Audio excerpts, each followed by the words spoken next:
तरी नंतर पाऊस पडायला आता आलेले पिकं सुद्धा जाण्याची शक्यता आहे.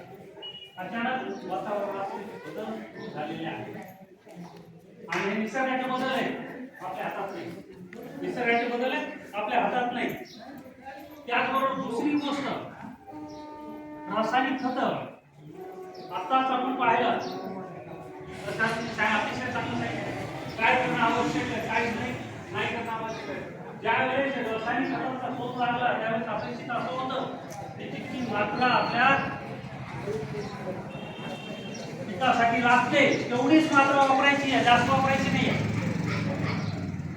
ते तंत्रज्ञान ठरलेलं होतं कोणतं पीक किती आहे, आपली जमिनीची प्रत काय आहे त्याप्रमाणे आपल्या रासायनिक खताचा उपयोग होईल.